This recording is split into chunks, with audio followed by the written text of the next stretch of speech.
Baik, selamat berjumpa kembali di video pembelajaran tentang algoritma kriptografi dan kali ini kita akan membahas tentang algoritma Advanced Encryption Standard.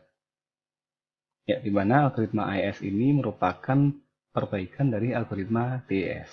Karena memang diusulkan untuk menggantikan algoritma DES. Nah, ada beberapa sub pembahasan yang akan kita bahas di sini, yaitu tentang sejarah dari algoritma AES. Kemudian setelah itu kita akan bahas algoritma Riondé. Nah, di mana AES ketika diusulkan ada 5 kandidat algoritma.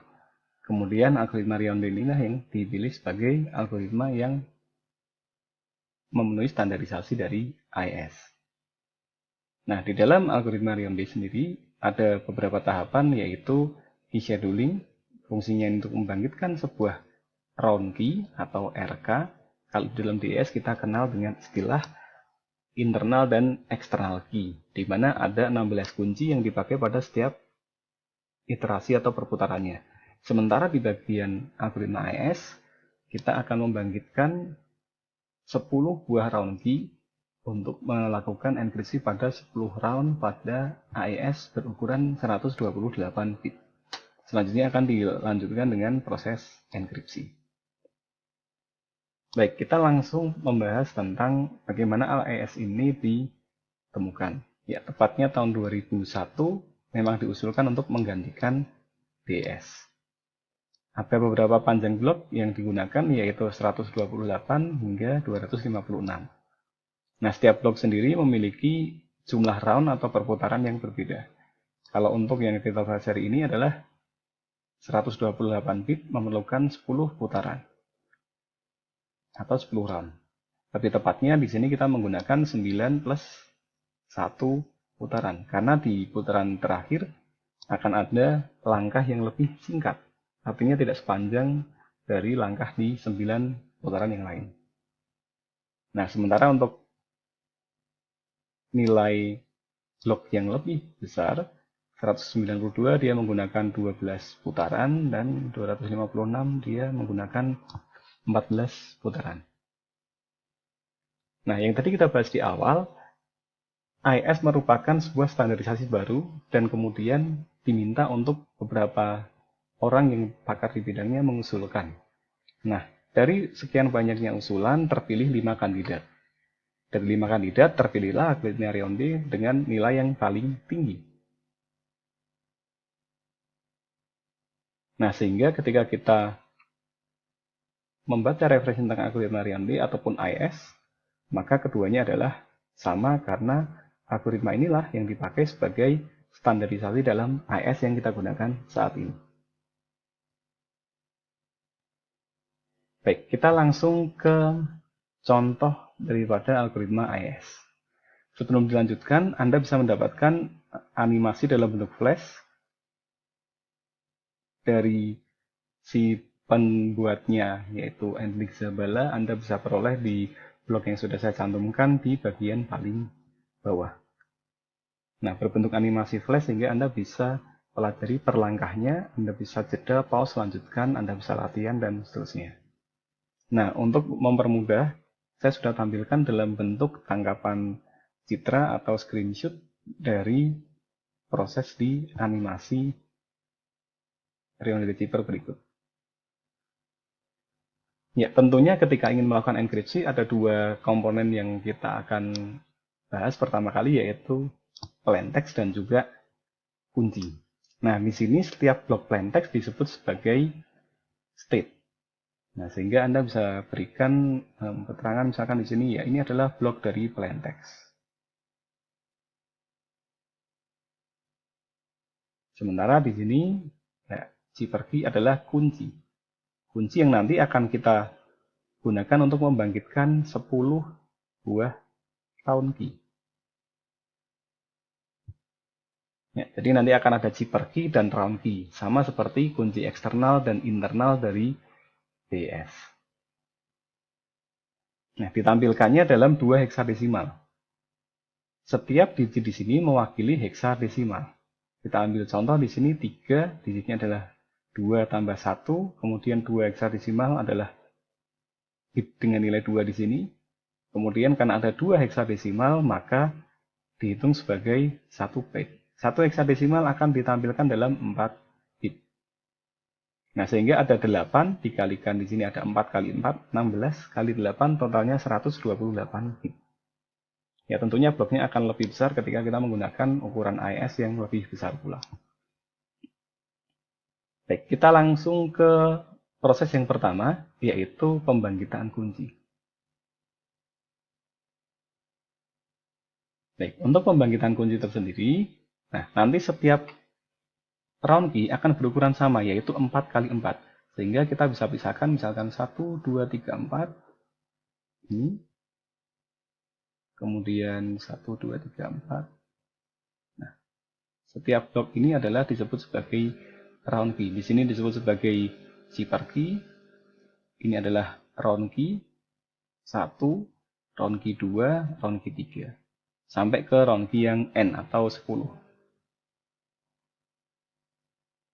Nah, pada setiap round key-nya nanti akan ada proses yang khusus di kolom 1. Disebut sebagai kolom 1, disebut sebagai kolom 1. Sementara sisanya ada kolom 2 sampai 4. Ya, 2 sampai 4. Nah, di dalam kolom 1 ini prosesnya akan lebih panjang pada setiap round key-nya. Ya, jadi perlu diingat, kolom pertama dari setiap round key prosesnya akan lebih panjang dibandingkan kolom 2 sampai 4 pada setiap round key. Setiap round key prosesnya akan sama, yaitu di kolom 1 dia lebih panjang, di kolom 2, 3, 4 dia akan lebih pendek prosesnya.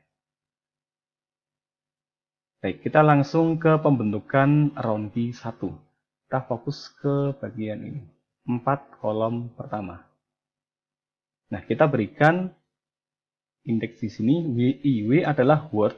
Word itu adalah kolom yang berisi nilai-nilai ini. Di sini disebut sebagai bytes setiap kotak. Kemudian setiap kolom disebut sebagai word. Kemudian dalam satu blok yang berukuran 4 kali 4 disebut sebagai state. Atau kita sebut sederhana bisa menyebutnya di sini adalah nilai atau bytes, kemudian kolom atau word, kemudian blok. Nah, caranya adalah kita mengambil nilai di indeks WI-1 atau di sebelah kiri kolom W atau kolom word yang akan kita bangkitkan. Kita ambil nilainya terdapat 09, CF, 4F, dan 3C. Lalu selanjutnya, setelah kita ambil nilainya, kita langsung ke langkah pertama pada pembentukan kolom pertama dari round key. Ya, semoga Anda tidak bingung dengan istilah yang barusan saya sebutkan. Kolom pertama dari pembentukan round key. Nah, kolom pertama itu memiliki beberapa tahap. Tahap pertamanya adalah kita lakukan road work atau kita putar. Perhatikan, ini sebelum diputar, setelah diputar, maka 9 ini akan turun ke bawah, sementara 3 nilai yang di bawahnya akan naik ke atas. Sehingga urutannya CF, 4F, 3C, dan 09. Perhatikan, langkah pertamanya adalah road work. Ini sebelum dilakukan rotasi, kemudian setelah dilakukan rotasi seperti ini. Ya, itu adalah langkah pertamanya. Kemudian untuk langkah kedua dari pembentukan kolom pertama dari setiap round key ini, yaitu subbytes. Jika Anda masih ingat S-box di DES, ya cara kerjanya mirip. Hanya di sini lebih mudah diaplikasikan. Karena ketika di DES kita perlu membaca bit tengah dan bit awal akhir, maka di sini kita cukup fokus kepada nilainya. Contoh di sini, CF. Maka kita ambil kolom C. Dan juga, baris C, saya ulangi, baris C dan kolom F.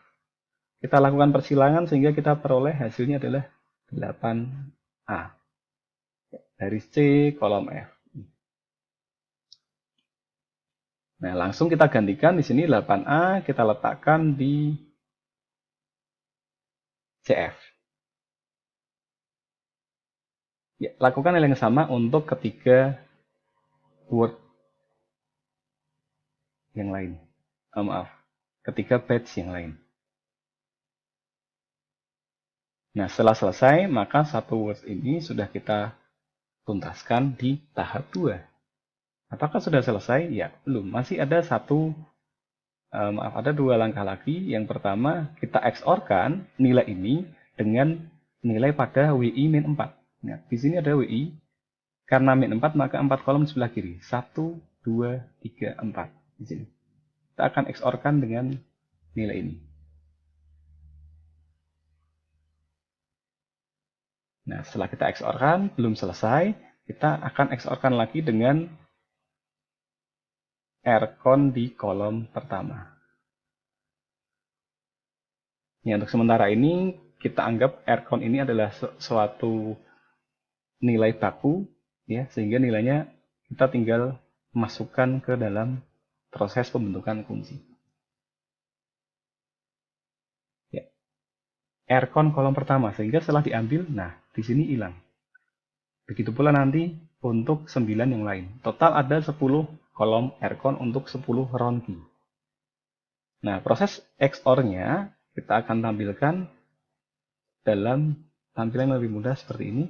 Nah, kita mempunyai nilai 2B. Ingat, pada setiap digit heksadesimal harus dituliskan dalam nilai 4 bit. Sehingga 2B kita bisa lihat nilainya di sini adalah 2. Kemudian B adalah 11, yaitu 8 tambah 2 tambah 1. Kemudian di sini ada 8A, 8. Kemudian A nilainya adalah 10, jadi 8 tambah 2. Lalu kita XOR-kan. 1 dengan 0 karena berbeda nilainya 1. 1 dengan 1 karena sama nilainya 0. Begitu pula yang lain. Sehingga hasil XOR yang pertama antara 2B dengan 8A kita memperoleh nilainya adalah 10100001. Nah, terakhir kita XOR-kan lagi dengan 01000000. Kita langsung XOR-kan 1 dan 1 nilainya 0. Di sini nilainya sama semua sehingga nilainya akan menjadi seluruhnya 0. Nah, karena di sini nilai 0, jika di XOR-kan dengan 0 maka kembali ke nilai sendiri. Sehingga setelah di XOR-kan antara nilai ini dengan nilai 01 diperoleh hasil 101004 kali. Nah, nilai di sini adalah 10 atau dalam heksadesimal A, sementara nilai untuk heksa yang kedua adalah 0. Sehingga kita peroleh hasilnya adalah A0. Ya, lakukan hal yang sama untuk ketiga batch yang lain. Nah, satu catatan karena di tabel rcon 3 baris yang lain adalah 0, maka kita hanya perlu mengeksorkan antara ini dengan ini. Antara WI-1 dengan WI-4. Ya, karena XOR dengan 0 sama saja dengan nilai yang sebelumnya.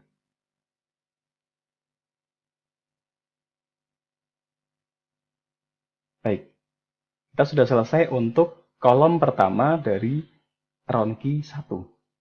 Perlu kita berikan tanda lagi, kita akan bangkitkan hingga kolom ke-4. Nah, untuk kolom 2, 3, 4 prosesnya akan sangat mudah, yaitu kita ambil nilai WI, lalu kita XOR-kan antara WI-1 dan WI-4. Nah, kita ambil di sini kolom WI, yaitu kolom kedua saat ini. Ya, kita ambil kolom WI-1 atau kolom sebelah kirinya, atau kolom yang barusan kita bangkitkan dengan WI-4. 4 kolom di kiri. Ini.